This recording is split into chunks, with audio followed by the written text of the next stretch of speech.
ሰላም ሰላም እንደምን አላችሁልኝ ውድ የዩቲዩብ ተከታታዮች። እንግዲህ ዛሬ የሚገርም ጭፈራ ቤት ነው የሚለው። ይህ የጭፈራ ቤት እንግዲህ የተለያዩ እህቶቻችን እዚህ ቦታ ላይ እየሰሩ ይገኛሉ። እነዚህ እህቶቻችን ከተለያየ ቦታ እንደመጡ ገልጸውልኛል። እንግዲህ አንዳንድ እህቶችን ጠይቄያቸዋለሁ። በዚህ መሰረት ይህንን ስራ ለመስራት ከተለያዩ ቦታ ከመጡት መካከል ሄለን የምትባል አንድ ፈቃደኛ የሆነች ልጅ አግኝቼ ስለዚህ የቡና ቤት ህይወቷና በቡና ቤት ምን አይነት ነገሮች እንደገጠማት ወደዚህ የቡና ቤት ህይወት በምን ምክንያት እንደገባች አንዳንድ ሐሳቦችን አንስታልኝ ስንጨዋወት ታሪኳን ስትነግረኝ ነበር። ምክንያቱም ይሄ እሷ የምትነግረን ታሪክ ለሌላ ሴቶች አስተማሪ ሊሆን ይችላል። እንደኔ እንደዚህ አይነት ህይወት እንዳይገቡ ጥሩ ህይወት እንዲኖሩ ይጠቅማልና ለዛ ጉዳይ ከሆነ ችግር የለውም እነግርሃለሁ ብላኝ እንግዲህ ጠይቄያታለሁ። ሄለን ኦልሞስት ወደ 40 ዓመቷ እንደሆነ ገልጻልኛለች። በዚህ ስራም እንግዲህ ለ4 ዓመት ያክል እንደቆየችና ወደዚህ ስራ የገባችበት ዋነኛ ምክንያት የልጆቿ አባት የሆነው ቤተሰብ ሲያስተዳድር የነበረው ባለቤቷ በድንገተኛ አደጋ ከዚህ ዓለም በሞት ስለተለየ 3 ልጆቿ እንግዲህ ገና ህፃናት ናቸው። እነዚህ 3 ልጆች ለማሳደግ ብላ ነው ወደዚህ ህይወት የገባችው።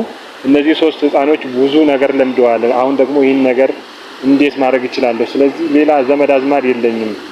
ልጆቼን ለማሳደግ ግዴታ ይህን ስራ ካልሰራውኝ ማስተዳደር አልችልም። የቤት ክራይ አለብኝ፣ ብዙ ወጪ አለብኝ፣ የትምህርት ቤት የተለያዩ ነገሮች አሉብኝ።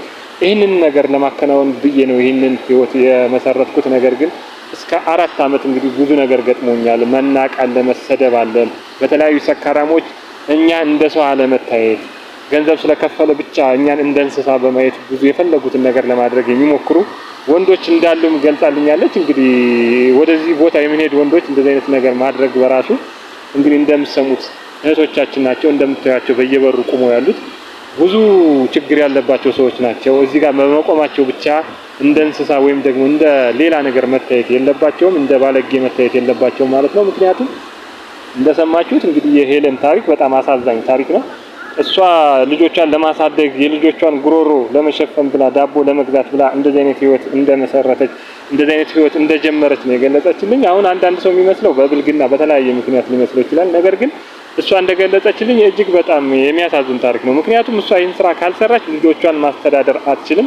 እንዲሁም ደግሞ ብዙ ነገር ነግራኛለች። እሷ ምን አለች ይመስላችሁ? ይህንን ነገር ከማድረጓ በፊት በቃ ባለቤቷ እንደሞተ አካባቢ ማለት ነው ልጆቿን ለተለያየ ሰው ሰጥታ ራሷን በቃ ለማጥፋት ሞክራ ነበረ።